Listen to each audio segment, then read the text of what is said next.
Hello दोस्तों, नमस्कार। हम आपका मोहित कुमार प्रजापति। हम एक बुक पढ़ रहे थे, बहुत ही अच्छी बुक है। बुक का नाम है गांधी क्यों नहीं मरते। इसके लेखक हैं चंद्रकांत वानखेड़े, अनुवादक है कल्पना शास्त्री जी। गांधी जी के विषय में ये बहुत ही अच्छी किताबें हैं और सोचने योग्य ये बातें हैं कि गांधी जी के विषय में हमें इतना बुरा भला हम कहाँ से सुने हैं। लोग कहते हैं कि जो है महात्मा गांधी ने बंटवारा कराया। लोग कहते हैं कि महात्मा गांधी इतने कमजोर व्यक्ति थे कि अगर उनके गाल पर एक थप्पड़ कोई मारता था तो ये अपना दूसरा गाल आगे कर लेते थे। और तीसरा विवाद उठता है कि अगर गांधी जी चाहते तो भगत सिंह को फांसी ना होती। चौथा है कि भारत पाकिस्तान के बंटवारे में गांधी जी का बहुत अहम रोल था। और एक विवाद उठता है कि गांधी जी मुसलमानों के थे, वो जितने भी कार्य किए वो मुसलमानों के पक्ष में किए।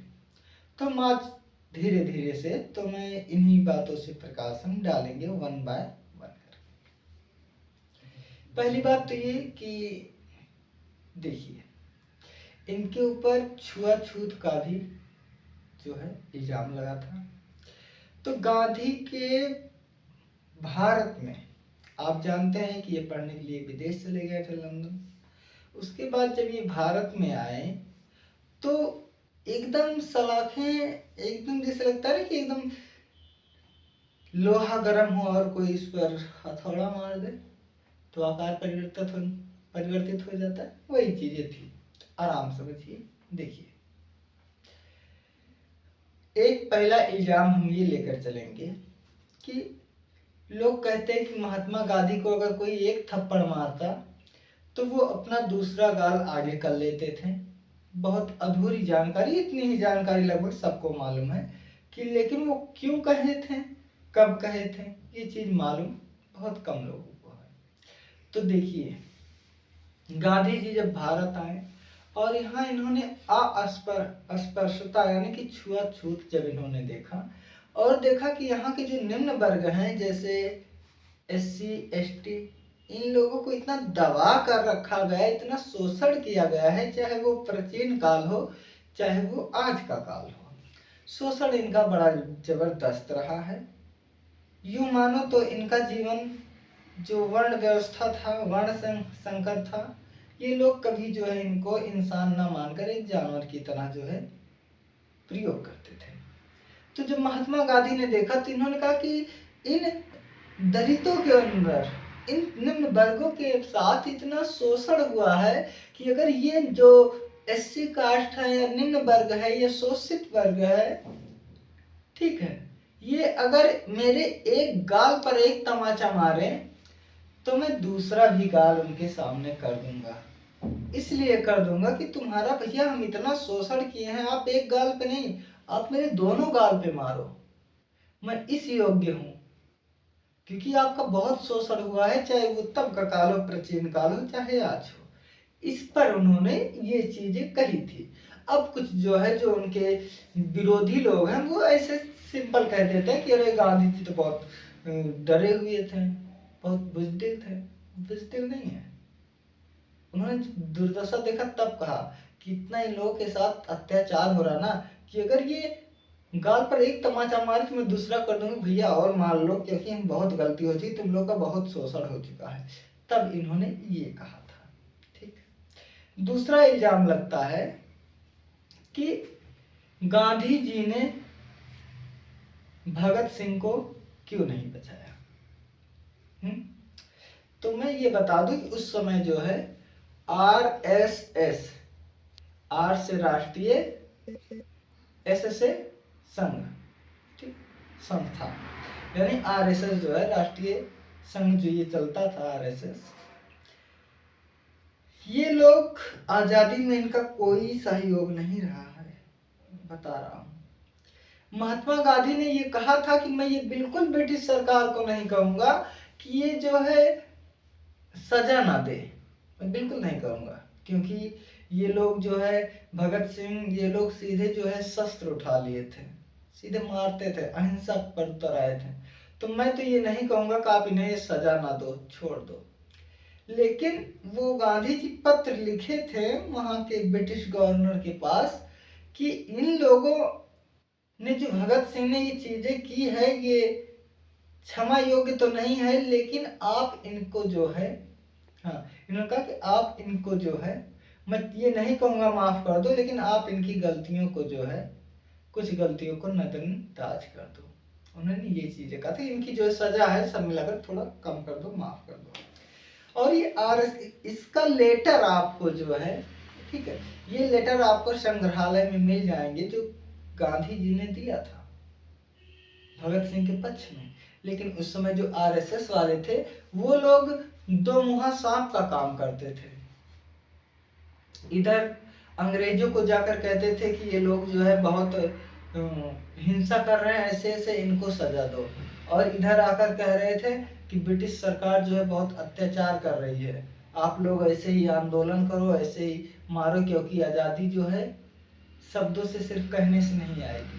तो और अगर आरएसएस वाले अगर इतना ही उनको समझदार थे, इतना अगर वो सपोर्टिव थे, तो उन्होंने आज तक उनका कोई लेटर क्यों नहीं मिला? कोई आरएसएस का जवान जाकर जो है क्यों नहीं उनसे कहा कि आप भगत सिंह को छोड़ दो? तो यहाँ भी गांधी जी का यहाँ कोई गलती नहीं था, सिर्फ गांधी जी को यहाँ मोहरा बनाया गया। अब एक अगला क्वेश्चन कि लोग कहते हैं कि गांधी जी ने, हाँ, लोग कहते हैं कि गांधी जी जो है ये मुस्लिमों के पक्ष में थे और हिंदुओं के विरोधी थे। तो हम आपको बताना चाहते हैं कि जो जिन्ना जी थे, जिन्ना जी अपनी बुक में लिखते थे कि ये गांधी जो है ये हम लोगों को हिंदू बनाने आया है, ये मुस्लिम विरोधी है, ये हिंदू बनाने आया है। और हिंदू कहते थे कि जो ये गांधी है ना ये औरंगजेब है, हाँ, ये कहते थे कि ये औरंगजेब है उस समय का, जो इस अवतार लेकर इस युग में गांधी बनकर आया है और हिंदुओं की हत्या कर रहा है, हिंदुओं का सर्वनाश कर रहा है। अब सोचो वो गांधी जी जिसके ऊपर हिंदू कह रहे हैं कि ये मुस्लिम वाले हैं, मुस्लिम कह रहे हैं कि ये हिंदू वाले हैं, लेकिन सोचना ये है कि ये थे कौन? ठीक है, ये आप पहले पॉइंट सोचिए, तब तक हम अगला क्वेश्चन उठाते हैं। अगला क्वेश्चन था कि भारत पाकिस्तान का बंटवारा, ठीक है, तो 175 करोड़ रुपए, ठीक है, 175 करोड़ रुपए शर्त रखा गया था बंटवारे के समय कि 175 करोड़ रुपए आधा है बंटवारे के समय कि इतना रुपए जो है भारत पाकिस्तान को देगा, क्योंकि जिन्ना ने मांग किया था कि पूरे, जिन्ना ने कहा था कि अगर भारत में मान लो 100 रुपया इस समय है तो उसमें हिंदुओं और मुस्लिमों का दोनों का अधिकार है, इसलिए इस पैसे को आधे में बंटना चाहिए, यानी कि अगर 100 रुपया है 50 रुपये होना चाहिए हमारे, 50 हिंदुओं के, अगर पाकिस्तान बटा 50 रुपये पाकिस्तान को जाना चाहिए, 50 हिंदुस्तान में रहना चाहिए। इसी तरह से जब पैसे बटे तो 175 करोड़ रुपए हुए थे जो पाकिस्तान को देना था हमें। लेकिन क्या हुआ कि उस समय सिर्फ 75 करोड़ रुपए जो है हिंदुओं ने मुस्लिमों को दिए थे, 100 करोड़ नहीं दिए थे, 100 करोड़ नहीं दिए थे। अब इधर जो हिंदू के कुछ चाटुकार थे वो हंगामा उड़ा रहे थे, कह रहे इसको तो बंटवारे को तो गांधी जी ने किया, जबकि बंटवारे में गांधी जी थे ही नहीं। हाँ, बंटवारे में जवाहरलाल नेहरू थे, ये लोग थे, लेकिन गांधी जी उसमें थे ही नहीं। अब यहाँ भी गांधी जी बीच में पिस गए, जबकि उनका ना तो लेना था कहीं से ना तो कहीं से देना था। लेकिन अब सोचने योग्य बात यह है कि सब गांधी के ही पीछे क्यों? एक तरफ वो कहते थे करे गांधी कुछ नहीं थे, कुछ भी नहीं थे, ठीक। एक तरफ कह रहे नहीं, अगर गांधी चाहता तो भगत सिंह को फांसी ना होती, गांधी अगर चाहता तो भारत का बंटवारा ना होता।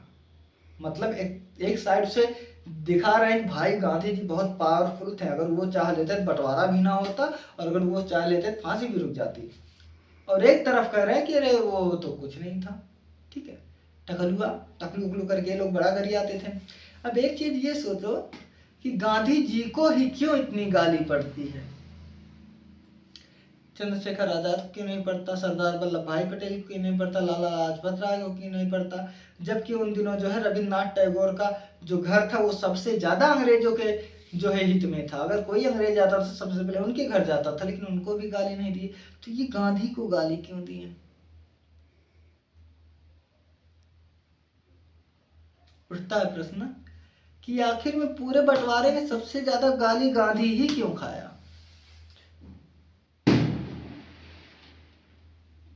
अब बताएं, आजादी से पहले, ठीक है, आजादी से पहले जब अंग्रेज लोग आए तो इन्होंने जो जमींदारी थी ये सब चीजें इकट्ठे की।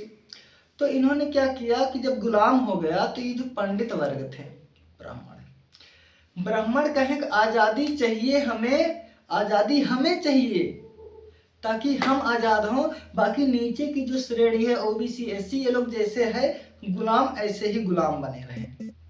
हाँ, हम लोग हैं, ब्राह्मण हैं, हम लोग राजनीति में जाएंगे, राजनीतिक आजादी चाहिए, सामाजिक नहीं।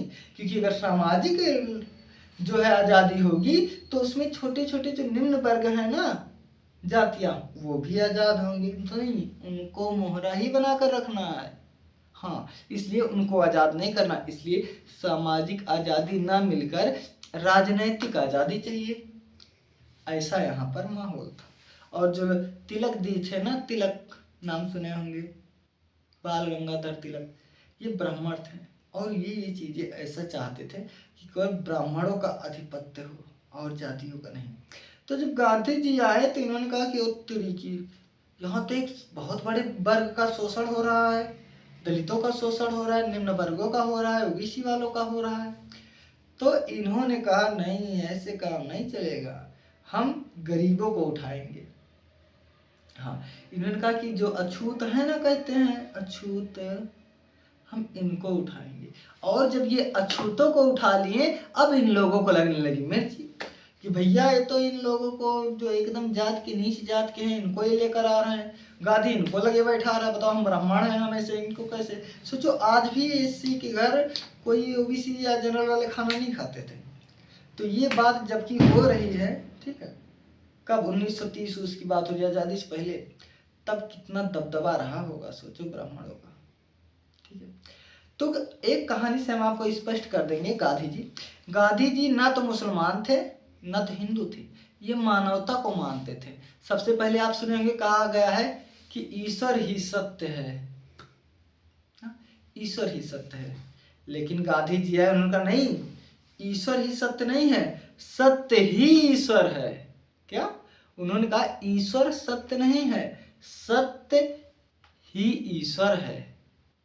उन्होंने परिभाषा पूरा उल्टा कर दिया। पहले तो कहते भगवान सत्य है, कहीं भगवान कुछ नहीं सत्य है, सत्य ही भगवान है। जब इन्होंने पूरा परिभाषा ही उल्टा कर दिया तब ब्राह्मणों को लगी मिर्ची। और इनके जो आप जानते होंगे साबरमती जो इनका आश्रम था, ये उसमें गरीबों को लेते थे, दलितों को लेते थे, छोटे वर्ग के। तो एक छोटा वर्ग इनके जो है आया आश्रम में, तो और जातियां विरोध करने लगी कि देखो गांधी जी, अगर आप इस अछूते को अगर आप अपने रखोगे आश्रम में तो हम अपने फंड आपको नहीं देंगे, या तो आप इसको भगा दो। यहाँ तक कि उनकी बीबी कस्तूरबा भी तंग आ गई थी लोगों के नाटक सुन के। उन्होंने भी कहा था गांधी जी भगाया जाना, क्या करे जौन बा समस्या पालता है, जब सब तोरे खिलाफ हो जाए एक आदमी की वजह से। गांधी जी कहे नहीं, ये एक आदमी की बात नहीं है। उन्होंने कहा कि जिसको जो है हमारे आश्रम में रहना है रह सकता है, नहीं तो वो जा सकता है, लेकिन इस अछूते व्यक्ति को मैं बाहर नहीं करूंगा। जिसको फंड देना है वो फंड दे, जिसको फंड ना देना हो ना दे, लेकिन हम इसमें उस अछूते व्यक्ति को रखूंगा। तो सबसे बड़ा जो कारण था, अब आप एक चीज सोचो, सबसे बड़ी आजादी में अगर कोई जनता पीछे थी ना तो गांधी के पीछे थी। असहयोग आंदोलन देख लो, नमक आंदोलन देख लो, कोई आंदोलन देख लो, सबसे ज्यादा जनता गांधी के पीछे जाती थी। और सबसे ज्यादा अगर किसी की किताब बनी है, सबसे ज्यादा किसी की मूर्ति लगी है, कोई ऐसा देश नहीं होगा जहां गांधी जी की मूर्ति नहीं लगी है। नरेंद्र मोदी जी जब विदेश जाते हैं ना तो कहते हैं कि मैं गौतम बुद्ध की धरती से आया हूँ, मैं महात्मा गांधी की धरती से आया हूँ। वो वहाँ ये नहीं कहते कि मैं अयोध्या से आया हूँ राम जन्मभूमि से, नहीं, क्योंकि राम जन्मभूमि का अस्तित्व यहीं तक तो है भारत भर में। श्रीलंका चला जाइए, कोई नहीं जानता। छोटे छोटे लोग जानते हैं जो रामायण रामायण देखते होंगे, हाँ वो है। ऐसा कुछ भी नहीं है। अब एक चीज ये सोचो कि अगर धर्म है तो धर्म ऐसा क्यों कहता है कि जो है दलितों को नहीं पढ़ाना चाहिए, स्त्रियों को नहीं पढ़ाना चाहिए? क्यों? ज्ञान उनको नहीं चाहिए? तो एक जो सही सत्य था, सरस्वती दयानंद जी ने कहा कि शास्त्रों की तरफ लौटो। लेकिन ये जो बाएं हाथ से लिखा है लोग शासन कि दलितों को किताब नहीं पढ़ना चाहिए, दलित आगे नहीं पढ़ना चाहिए, अगर ये जाए तो जो है अपने हाड़ी बांध ले उसमें थूकते हुए जाए, स्त्रियों को शिक्षा नहीं देनी चाहिए, ये वेद में नहीं लिखा है। वेद कहता है कि सभी अपने हैं, स्त्री पुरुष छोटा बड़ा सभी। इन लोगों ने जो लिखा वही हम लोगों ने जाना और वही दबदबा ये लोग बनाए रखे थे। ये चीजें थी। अब आप ये सोचो, अमेरिका जैसा देश में महात्मा गांधी की स्टेचू बनी, उनकी प्रतिमा लगी हुई है, उनकी मूर्ति बनी है। क्यों? वहां पर सुभाष चंद्र बोस की या और लोगों की क्यों नहीं लगी? लाला लाजपत राय की, भगत सिंह की, इन लोगों की प्रतिमा क्यों नहीं लगी? गांधी जी की ही क्यों प्रतिमा लगी? और जानते हो, जो लोग अपने घर से 4 किलोमीटर दूर पढ़ने की औकात नहीं होती ना, राज्य छोड़ के जाने की बात ही छोड़ दो, देश छोड़ के बाहर पढ़ने की बात ही छोड़ दो, जो अपने घर से 4-5 किलोमीटर दूर पढ़ने की औकात जाने के नहीं होता, वो भी कहते हैं कि अरे महात्मा गांधी क्या किए। भाई उन दिनों महात्मा गांधी वकील थे, चाहते ना तो भी किसी अंग्रेज के यहाँ नौकरी कर लेते हैं आराम से, मस्त मौला, एकदम मस्त थे, सूट बूट पहनते थे। लेकिन उन्होंने कहा नहीं, अगर मेरी जनता नंगी है तो मैं भी नंगा रहूंगा। उन्होंने पूरी जनता को ध्यान दिया। और एक चीज आप सुनते होंगे, लोग कहते हैं कि आजादी चरखे से नहीं आई, सुने होंगे, कहते हैं आजादी चरखे से नहीं आई। अभी जबकि बात है ना, तब लोगों के 2 वक्त की रोटी नहीं आता था। अब एक बात बताओ, आप भूखे हो 2 दिन से, तो आप पहले खाना खाओगे, खाना की व्यवस्था करोगे, कि पहले मान लो कोई कहेगा अरे जानते हो 10 दिन बाद इलेक्शन पड़ेगा, वोट होने वाला है, तुम किसको वोट दोगे, कौन सी पार्टी का? तो बताओ, पहले उससे भूख लगी हो खाना खाएगा कि 10 दिन बाद वो पार्टी देगा या पार्टी करेगा या किसी पार्टी को वोट देगा? नहीं, वो पहले कहेगा नहीं, पहले खाना खाओ। महात्मा गांधी जी ने कहा था कि चरखा चलाओ। चरखे से आजादी आई कि नहीं आई ये तो पता नहीं, लेकिन जो लोग चरखा चलाते थे ना, उसके धागे बेचते थे, उससे उनको पैसा मिलता था। उस चरखे से उनके घर में रोटी जरूर आई, जिससे बच्चों का पेट भर जाए। आजादी आए या ना आए, कट करता।